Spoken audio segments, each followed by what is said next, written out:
Hi, welcome to ದಾರಿಬ್ರು.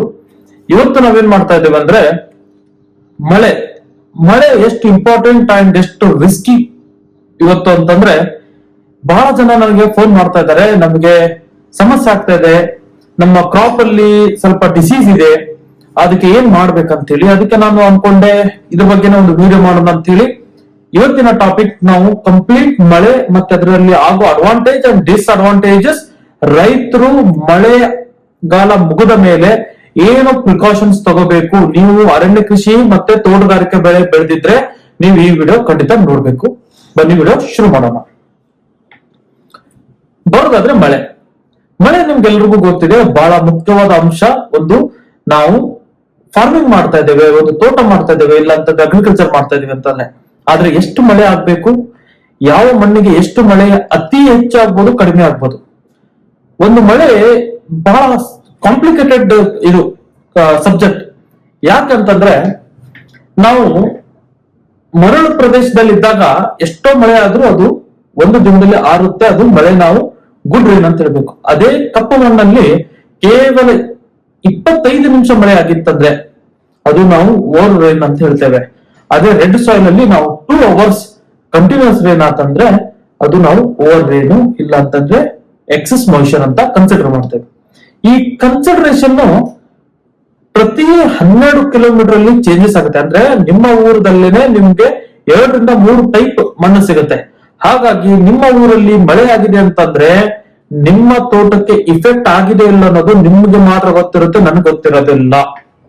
ಹಾಗಾಗಿ ಬಹಳ ಜನ ಏನ್ ಮಾಡ್ತಾರೆ, ಸರ್ ನಮ್ಗೆ 2 ಗಂಟೆ ಮಳೆ ಆಗ್ಬಿಡ್ತು, ಇಲ್ಲ ಇಡೀ ರಾತ್ರಿ ಮಳೆ ಆಗ್ಬಿಡ್ತು, ನಮ್ಮ ಕ್ರಾಪ್ ಹಂಗಾಯ್ತು ಅಂತಾರೆ. ಆದ್ರೆ ಅಲ್ಲಿ land slope, soil type and which crop at what stage ಅನ್ನೋದು ಬಹಳ ಇಂಪಾರ್ಟೆಂಟ್. ಏನು ಸಾಯಿಲ್ ಟೈಪ್, ಮಣ್ಣಿನ ಸ್ಲೋಪ್ ಅಂದ್ರೆ ನಾವು ಟೋಪೋಗ್ರಫಿ ಅಂತ ಹೇಳ್ತೇವೆ. ಅದರ ಜೊತೆಗೆ ಯಾವ ಕ್ರಾಪ್ ಯಾವ ಏಜ್ ಅಲ್ಲಿ ಇದೆ ಅನ್ನೋದು ಬಹಳ ಮುಖ್ಯ.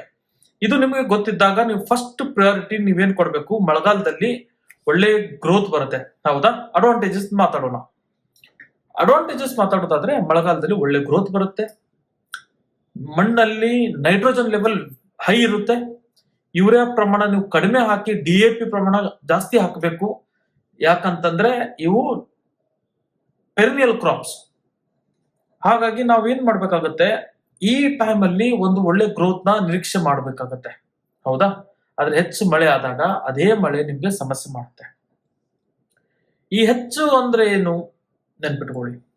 ನಿಮ್ಮ ಗಿಡದಲ್ಲಿ ಏನಾದ್ರೂ ಕಪ್ಪು ಚುಕ್ಕೆ ಬಂತು, ಇಲ್ಲ ಎಲೆ ಮೇಲೆ ಕಪ್ಪು ಮಸೆ ಅಂತ ಹೇಳ್ತೇವಲ್ಲ, ಕಾರ್ಬನ್, ಅದೇನಾದ್ರೂ ಡಿಪಾಸಿಷನ್ ಆಗ್ತಾ ಇದೆ ಅಂದ್ರೆ, ಟಾರ್ ಸ್ಪಾಟ್ಸ್ ಆಗ್ತಾ ಇದೆ ಅಂದ್ರೆ, ಇಲ್ಲ ಅಂತಂದ್ರೆ ಸ್ಟೆಮ್ ಮೇಲೆ ಏನಾದ್ರೂ ಚಿಕ್ಕೆ ಬೀಳ್ತಾ ಇದೆ ಅಂದ್ರೆ, ಹೋಲ್ಸ್ ಬೀಳ್ತಾ ಇದೆ ಅಂದ್ರೆ, ಇಲ್ಲ ಸ್ಪಾಟ್ಸ್ ಬೀಳ್ತಾ ಇದೆ ಅಂದ್ರೆ, ಪ್ಯಾಚ್ ಬೀಳ್ತಾ ಇದ್ರೆ ಅದು, ಇವೆಲ್ಲ ಸಿಂಪ್ಟಮ್ಸ್ ಎಕ್ಸೆಸ್ ವಾಟರ್.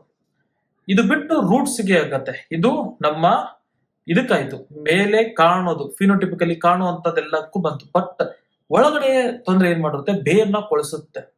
ಬೇರು ಕೊಳಕ್ ಸ್ಟಾರ್ಟ್ ಆದ್ರೆ ಫಸ್ಟ್ ಎಲೆ ಹಳದಿ ಆಗುತ್ತೆ, ಗಿಡ ಬಾಡ್ದಂಗ್ ಆಗುತ್ತೆ, ವೀಕ್ ಆಗುತ್ತೆ, ನಿಂತಿರೋ ಸ್ಟ್ರೈಟ್ ಲೀಫ್ ಡೌನ್ ಆಗುತ್ತೆ. ಅದ ನಂತರ ಬರೋದು ವಿಲ್ಟ್, ಡೈಬ್ಯಾಕ್ ಇದ್ದಂಗೆ. ಅಂದ್ರೆ ಮೇಲಿಂದ ಎಲೆ ಉದುರಿಸ್ತಾ ಬರುತ್ತೆ, ಹಾಗೆ ಗಿಡ ಡ್ರೈ ಆಗುತ್ತೆ, ಕಾಲಕ್ರಮೇಣ ಗಿಡಗಳು ಒಣಗಿ ಹೋಗ್ತವೆ. ಇವು ಸಿಂಪ್ಟಮ್ಸ್ ನಿಮ್ಮ ತೋಟದಲ್ಲಿ ಏನಾದ್ರು ಇದ್ರೆ ನಿಮ್ಗೆ ಏನ್ ಮೆಡಿಸಿನ್ ಕೊಡ್ಬೇಕು, ಅದನ್ನ ಮುಂದಿನ ವರ್ಷ ಅದಾಗಬಾರ್ದಂದ್ರೆ ಏನ್ ಪ್ರಿಕಾಷನ್ ತಗೋಬೇಕಂತ ನಾನು ಇವತ್ತು ಹೇಳ್ಕೊಡ್ತೇನೆ. ಬನ್ನಿ ಕಂಪ್ಲೀಟ್ ಆಗಿ ಅದನ್ನ ತಿಳ್ಕೊಳ್ಳೋಣ. ಫಸ್ಟ್ ಬರೋದು ನಮ್ಮ ರಿಸ್ಕ್ ಏನಿದೆ ಅಂತ ನೆನ್ಪಿಟ್ಕೊಳ್ಳಿ. ಮಳೆಗಾಲದಲ್ಲಿ ಏನಾಗುತ್ತೆ, ಒಂದು ಲೇಯರ್ ಆಫ್ ಫಾರ್ಮೇಶನ್ಸ್ ಆಗುತ್ತೆ ಅಂತ ತಿಳ್ಕೊಳ್ಳೋಣ. ಏನ್ ಲೇಯರ್? Gross layer. ಓಕೆ, ಮಣ್ಣಿನ ಮೇಲೆ ಎಲ್ಲಾ ತರದ ಕಸ ಬೆಳೆಯುತ್ತೆ, ಕಡ್ಡಿ ಬೆಳೆಯುತ್ತೆ. ಅದು ಹುಳುಗಳನ್ನ ಅಟ್ರಾಕ್ಟ್ ಮಾಡುತ್ತೆ.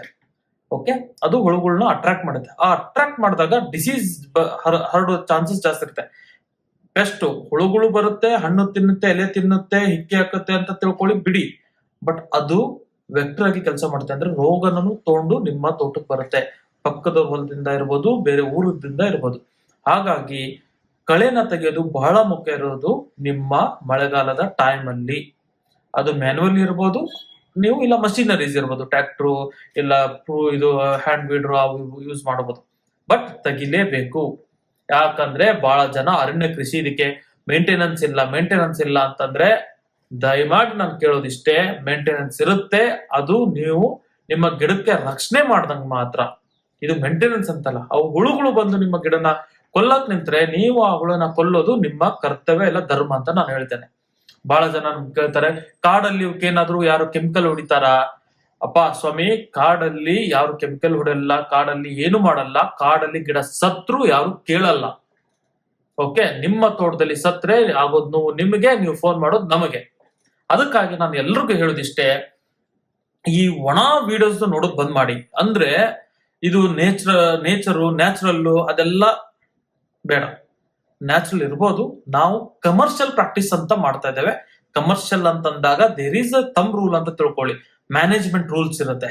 ಓಕೆ, ಎಷ್ಟು ನೀರ್ ಕೊಡ್ಬೇಕು, ಎಷ್ಟು ಗೊಬ್ಬರ ಕೊಡ್ಬೇಕು, ಎಷ್ಟು ಹುಳಗಳನ್ನ ಕಂಟ್ರೋಲ್ ಮಾಡ್ಬೇಕು, ಅದು ಸಾವಯವ ಮಾಡ್ತಿರೋ ಕೆಮಿಕಲ್ ಮಾಡ್ತಿರೋ ನಿಮ್ಮ ಚಾಯ್ಸ್, ನಾನು ಅದನ್ನ ಹೇಳ್ತಿಲ್ಲ.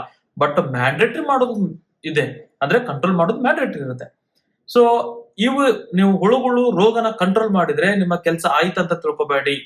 ಇಲ್ಲಿ ಸೆಕೆಂಡ್ ಕೆಲಸ ಸ್ಟಾರ್ಟ್ ಆಗುತ್ತೆ. ಅದು 1ನೇ ಅಧ್ಯಾಯ ಅಂತ ತಿಳ್ಕೊಳ್ಳೋಣ. ಯಾವುದು? ಕಳೆ ತೆಗೆಯೋದು, ರೋಗನ ತಡೆಯೋದು, ಅದು 1ನೇ ಅಧ್ಯಾಯ.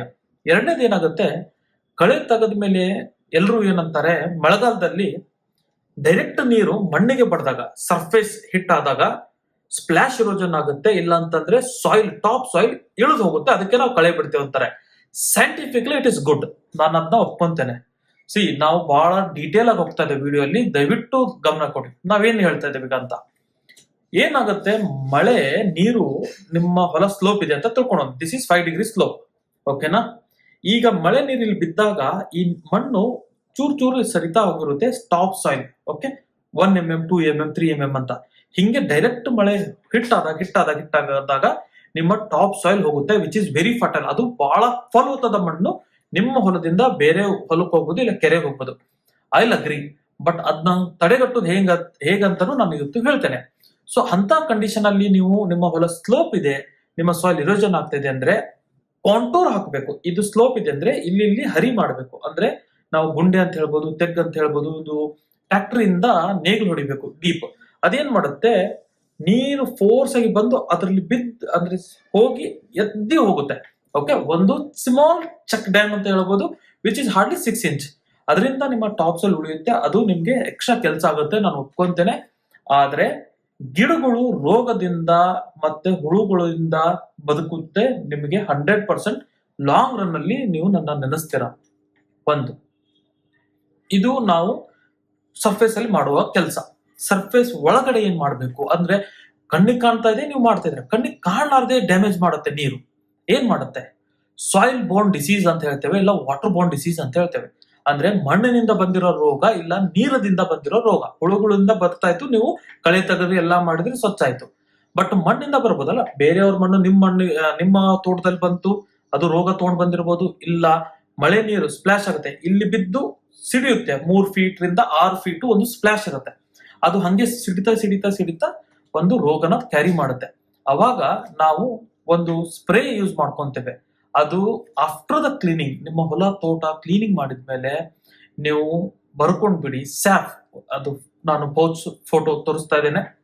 ಸ್ಯಾಫ್ ನ ಒಂದು ಗಿಡಕ್ಕೆ ನೀವು 4 ರಿಂದ 5 ಗ್ರಾಮ್ನಷ್ಟು ಹಾಕಬೇಕು. ಅದು ಹಾಕಿದ ಮೇಲೆ ಕನಿಷ್ಠ 20 ಲೀಟರ್ ನೀರು ಕೊಡ್ಬೇಕು. ಎಷ್ಟು? 5 ಗ್ರಾಮ್ನ ಸ್ಯಾಫ್ ಹಾಕಿ 20 ಲೀಟರ್ ನೀರು ಕೊಡ್ಬೇಕು. ಯಾವಾಗ? ಮಳೆಗಾಲಕ್ಕಿಂತ ಮುಂಚೆನೆ ಮಾಡಿದ್ರೆ ಬಹಳ ಉತ್ತಮ. ಇದೇನ್ ಮಾಡುತ್ತೆ, ಮಣ್ಣಿನ ಒಳಗಡೆ ಇಳಿತಾ ಬೇರೆ ಮೇಲೆ ಒಂದು ಸರ್ಫೇಸ್ ಕೋಟ್ ಮಾಡುತ್ತೆ. ಅಂದ್ರೆ ಯಾವುದೇ ತರದ ಮಣ್ಣಿನಿಂದ ಬರೋ ರೋಗ, ಇಲ್ಲ ಅಂತಂದ್ರೆ ನೀರಿನಿಂದ ಆಗುವ ಸಮಸ್ಯೆಗೆ ಒಂದು ಕೋಟಿಂಗ್ ಆಗುತ್ತೆ. ಇದು ನಮ್ಮ ಬೇರ್ ಅಂತಂದ್ರೆ ಇದ್ರ ಮೇಲೆ ಒಂದು ಪ್ಲಾಸ್ಟಿಕ್ ಕೋಟಿಂಗ್ ಅಂತ ತಿಳ್ಕೊಳ್ಳಿ. ಬೇರೆ ರೋಗ ಬಂದ್ರೆ ಈ ಪ್ಲಾಸ್ಟಿಕ್ ಕೋಟಿಂಗ್ ಏನಾಗಿರುತ್ತೆ, ಇಲ್ಲ ಅಂದ್ರೆ ನಮ್ಮ ಸ್ಯಾಫಿನ ಮೇಲೆ ಕುಂತು ಅದು ಅಲ್ಲೇ ನಾಶವಾಗುತ್ತೆ. ಮುಂದೆ ನಮ್ಮ ಬೇರು ಒಳಗಡೆ ಇಳಿಯೋದಿಲ್ಲ. ಇದು ಮಾಡ್ಬೇಕಾಗಿರೋ ನಿಮ್ಮ ಕೆಲಸ.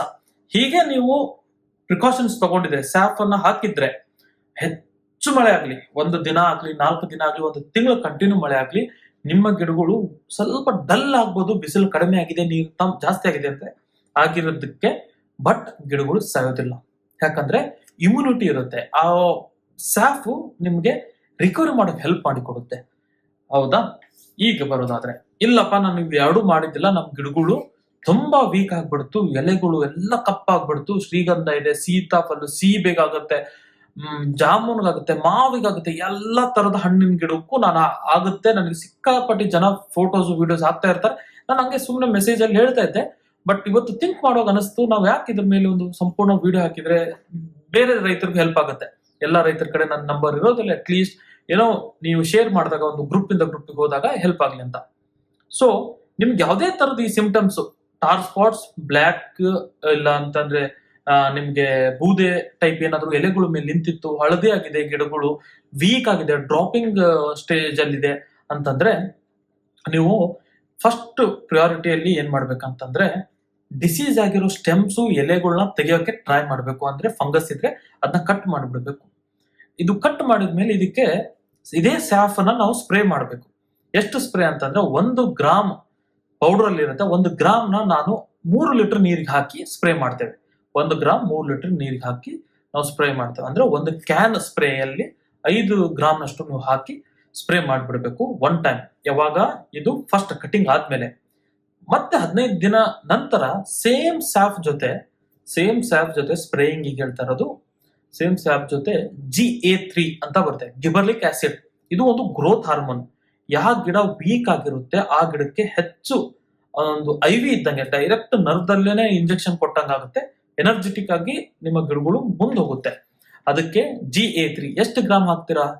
1 ಗ್ರಾಮ್ GA3 ನ 50 ಲೀಟರ್ಗೆ ಹಾಕ್ಬೇಕು. ನೆನಪಿಟ್ಕೊಳ್ಳಿ, ಯಾರಾದ್ರೂ ನೀವೇನಾದ್ರೂ 5 ಲೀಟರ್ ನೀರಿಗೆ 1 ಗ್ರಾಮ್ ಹಾಕಿದ್ರೆ ಗಿಡ ಹೋಗೋ ಚಾನ್ಸಸ್ ಇರುತ್ತೆ. ನಾನು ಕ್ಲಿಯರ್ ಆಗಿ ಹೇಳ್ತೇನೆ, ಬರ್ಕೊಳ್ಳಿ. GA3 ಅಂತ ಅದನ್ನ 1 ಗ್ರಾಮ್ 50 ಲೀಟರ್ ನೀರಿಗೆ ಹಾಕಿ ಅದನ್ನ ಸ್ಯಾಫ್ ಜೊತೆ ಮಿಕ್ಸ್ ಮಾಡಿ ಎಲ್ಲಾ ಗಿಡಕ್ಕೆ ಸೆಕೆಂಡ್ ಸ್ಪ್ರೇ ಅಲ್ಲಿ ಕೊಡ್ಬೇಕು. 15 ದಿನಕ್ಕೆ ನೀವು ಇದನ್ನ ಸ್ಪ್ರೇ ಮಾಡಬೇಕು. 3 ತಿಂಗಳು ಮಾಡಿ. ಯಾರಿಗೆ ರೋಗ ಆಗಿದೆ, ಗಿಡಗಳು ವೀಕ್ ಆಗಿದೆ, ಇವರು ಇದರ ನಂತರನು 1-2 ಸ್ಪ್ರೇ ನಂತರನು ಗಿಡಗಳು ವೀಕ್ ಇದೆ ಅಂತಂದ್ರೆ ಏನ್ ಮಾಡ್ಬೇಕಂತಂದ್ರೆ, ಬೇರಿಗೆ ಸ್ಯಾಫ್ ಅನ್ನ ನೀವು ಹಾಕ್ಲೇಬೇಕು. ಮುಂಚೆನೆ ಹಾಕಿರ್ತೀರಾ, ಇಲ್ಲಪ್ಪ ನೀವು ಅವಾಗ ತಪ್ಪಿದ್ರೆ ಈ ಸತಿ ಏನ್ ಮಾಡ್ಬೇಕು, 1 ಗಿಡಕ್ಕೆ 5 ಗ್ರಾಮ್ ನ ಹಾಕಿ 20 ಲೀಟರ್ ನೀರು ಕೊಡ್ತೀರಲ್ಲ, ಅದರ ಜೊತೆಗೆ ಕೋಳಿ ಗೊಬ್ಬರ, ಪೌಲ್ಟ್ರಿ ವೇಸ್ಟ್ ಹಾಕ್ಬೇಕು. ಎಷ್ಟು ಹಾಕ್ಬೇಕು? 1 ಗಿಡಕ್ಕೆ ನಿಮ್ದೇನಾದ್ರೂ ಗಿಡದ ಹೈಟ್ 3 ಫೀಟ್ ಇದೆ ಅಂದ್ರೆ 100 ಗ್ರಾಮ್ ಹಾಕಿ. 6 ಫೀಟ್ ಇದೆ ಅಂದ್ರೆ 300 ಗ್ರಾಮ್ಸ್ ಹಾಕಿ. ಓಕೆ, ಅಂದ್ರೆ ಏಜ್ ಮೇಲೆ ಹೋಗುತ್ತೆ. ಬಟ್ ಏಜ್ ಯಾಕಂದ್ರೆ ಸಮ್ ಗಿಡ ಬೆಳವಣಿಗೆ ಆಗಿರುತ್ತೆ, ಸ್ವಲ್ಪ ಆಗಿರೋದಿಲ್ಲ. ಅದಕ್ಕೆ 3 ಫೀಟ್ ಗಿಡಕ್ಕೆ 100 ಗ್ರಾಮು, 6 ಫೀಟ್ ಗಿಡಕ್ಕೆ 300 ಗ್ರಾಮು, 15 ಫೀಟ್ ಗಿಡ ಏನಾದಿದ್ರೆ 2 kg ನೀವು ಕಂಪಲ್ಸರಿ ಪೌಲ್ಟ್ರಿ ವೇಸ್ಟ್ ಹಾಕ್ಬೇಕು. ಅದರಿಂದ ಏನಾಗುತ್ತೆ, ಫಾಸ್ಫರಸ್ ರಿಚ್, ಪೊಟ್ಯಾಶ್ ರಿಚ್ ಇರುತ್ತೆ. ಅದು ಬೇರಲ್ಲಿ ಹೀಟ್ ಅನ್ನ ಜನರೇಟ್ ಮಾಡುತ್ತೆ. ಓಕೆ, ಬೇರಲ್ಲಿ ಹೀಟ್ ಅನ್ನ ಜನರೇಟ್ ಮಾಡುತ್ತೆ. ಇದು ನೀವು ರೋಗ ಮತ್ತೆ ಇದು ಇದ್ದಾಗ, ಹುಳುಗಳು ಇತ್ತಂದ್ರೆ ಅದು ಸಪರೇಟ್ ನಾನು ಹೇಳ್ತೇನೆ, ನೆನ್ಪಿಟ್ಕೊಳ್ಳಿ. ಇದು ಏನಾಯ್ತು, ರೋಗ ಈಗ ಎಲೆ ಕಪ್ಪಾಗಿತ್ತು, ಹಳದಿ ಆಗಿತ್ತು, ಅದೆಲ್ಲ ಕ್ಯೂರ್ ಆಯ್ತು. ಈಗ ನೆಕ್ಸ್ಟ್ ಸಿರೀಸ್ ಅಲ್ಲಿ ಏನಾಗುತ್ತೆ ಅಂದ್ರೆ, ಸ್ವಲ್ಪ ರೈತರಿಗೆ ಹುಳುಗಳು ತುಂಬಾ ಬಂದ್ಬಿಟ್ಟಿದೆ, ಎಲೆ ಎಲ್ಲ ತಿಂತಾ ಇದೆ, ಕಾಣ್ತಾ ಇದೆ, ನಮ್ಗೆ ತುಂಬಾ ಟ್ರಿಪ್ಸ್ ಇದೆ, ಮೈಟ್ಸ್ ಇದೆ, ಇದು ಇದೆ ಅಂತ ಅಂದಾಗ ಇದೇ ಸ್ಯಾಫ್ ಜೊತೆ ನೀವು 2 ml ಅಷ್ಟು ಕ್ಲೋರೋಫರಿಫಸ್ 20 EC ನ ಹಾಕಿ. ಕ್ಲೋರೋ 20 EC ಇಲ್ಲ ಲ್ಯಾಂಬ್ಡಾ ಅಂತ ಬರುತ್ತೆ, ಅದನ್ನ 20 EC ಹಾಕಿ. 50 EC ಏನ್ ಬೇಕಾಗಲ್ಲ. ಅದು ನೀವು ಹಾಕಿ ಪ್ರತಿ 15 ಡೇಸ್ಗೆ ಸ್ಪ್ರೇ ಮಾಡಬೇಕು. ಈ ಸ್ಪ್ರೇ ಮಾಡಿದಾಗ ಹುಳುಗಳು ಇದ್ದಾಗ ಏನ್ ಮಾಡ್ಬೇಕು, 15 ದಿನಕ್ಕೆ ನೀವು ಸ್ಪ್ರೇ ಮಾಡ್ತಿದ್ದೀರಾ. ಇವತ್ತು ತಾರೀಕು 1ನೇ ಸೆಪ್ಟೆಂಬರ್ ಅಲ್ಲಿ ನೀವು ಸ್ಪ್ರೇ ಮಾಡಿದ್ರೆ ನೆಕ್ಸ್ಟ್ 15ನೇ ಸೆಪ್ಟೆಂಬರ್ ಅಲ್ಲಿ ಬರುತ್ತೆ ನೆಕ್ಸ್ಟ್ ಸ್ಪ್ರೇ, 15 ದಿನ ಆದ್ರೆ ನೀವು ಫಸ್ಟ್ ಸ್ಪ್ರೇ 1ನೇ ತಾರೀಕಿಗೆ ಮಾಡಿದ್ಮೇಲೆ 7ನೇ ತಾರೀಕಿಗೆ 19 ವಾಟರ್ ಸಾಲ್ಯುಬಲ್ ಇಂಪೋರ್ಟೆಡ್ ಬರುತ್ತೆ. ಅದನ್ನ ಸ್ಪ್ರೇ ಮಾಡಬೇಕು. ಎಷ್ಟು? 100 ಲೀಟರ್ಗೆ ನೀರಿಗೆ 1 kg ಅಷ್ಟು ಹಾಕ್ಬೋದು. ಓಕೆ, 100 ಲೀಟರ್ಗೆ ಅಂದ್ರೆ 1% ನಾವು ಅಂತ ಹೇಳ್ತೇವೆ. 100 ಲೀಟರ್ ನೀರಿಗೆ 1 kg ಅಷ್ಟು ಹಾಕಿ ನಾವೇನ್ ಮಾಡ್ಬಿಡ್ತೇವೆ, ಎಲ್ಲಾ ಗಿಡಕ್ಕೂ ನಾವು ಮೈಲ್ಡ್ ಸ್ಪ್ರೇ ಹೊಡಿತೇವೆ. 1ನೇ ತಾರೀಕು ಸ್ಯಾಫು ಮತ್ತೆ ಕ್ಲೋರೋ ಹೊಡೆದ್ವಿ, 7ನೇ ತಾರೀಕು ನಾವು 19 ಹೊಡಿತೇವೆ, ಮತ್ತೆ 15ನೇ ತಾರೀಕು ಸ್ಯಾಫು ಮತ್ತೆ GA3 ಹೊಡಿತೇವೆ, ಮತ್ತೆ ನಾವು 21ನೇ ತಾರೀಕು ಇದನ್ನ ಹೊಡಿತೇವೆ. ಯಾವುದು? ನಮ್ಮ 19. 28ನೇ ತಾರೀಕು ಸ್ಯಾಫ್ ಹೊಡಿತೇವೆ. ಹಿಂಗೆ ನೀವು 2 ಮಂತ್ಸ್ ಮಾಡಿದ್ರೆ 6 ಸ್ಪ್ರೇ ಈಚ್ ನೀವು ಮಾಡಿದಾಗ ನಿಮ್ಮ ಗಿಡ ಮತ್ತೆ ಹೆಂಗಿತ್ತು ಹಂಗೆ ಆಗುತ್ತೆ. ಆದ್ರೆ ಈ ಸರಿ ಏನ್ ಡೆವಲಪ್ ಆಗುತ್ತಲ್ಲ, ಈ 3 ತಿಂಗಳಲ್ಲಿ ಏನ್ ವೀಕ್ ಆಗುತ್ತೆ ಅದಕ್ಕೆ ಜಾಸ್ತಿ ಡೆವಲಪ್ ಆಗುತ್ತೆ. ಇದನ್ನ ಮಾಡಿ ನಿಮ್ಗೆ ಏನೇ ತೊಂದರೆ ಇದ್ರೆ, ನಿಮ್ಗೆ ಯಾವುದೇ ಒಂದು ತೋಟದ ಬಗ್ಗೆ ಕನ್ಫ್ಯೂಷನ್ ಇದ್ರೆ ತಳಗ್ ಬರ್ತಾ ನಂಬರ್ ಸಂಪರ್ಕಿಸಿ. ನಿಮ್ಗೆ ಸಸಿ ಬೇಕಂದ್ರೂ ನಾವು ಕೊಡ್ತೇವೆ, ಕನ್ಸಲ್ಟೇಷನ್ ಇರುತ್ತೆ. ಮತ್ತೆ ಬಹಳ ಇಂಪಾರ್ಟೆಂಟ್ ಆಗಿ ನಿಮ್ಗೆ ಏನಾದ್ರು ಒಂದು ತೋಟ ಮಾಡ್ಬೇಕು, ನಿಮ್ಗೆ ಮ್ಯಾನೇಜ್ಮೆಂಟ್ ಆಗಲ್ಲ ಅಂದ್ರೆ ನಾವು ಮ್ಯಾನೇಜ್ಮೆಂಟ್ ಕೂಡ ಮಾಡ್ತೇವೆ. ಇಷ್ಟ ಹೇಳ್ತಾ ಈ ವಿಡಿಯೋ ಮುಗಿಸ್ತಾ ಇದ್ದೇನೆ. ನಮಸ್ಕಾರ.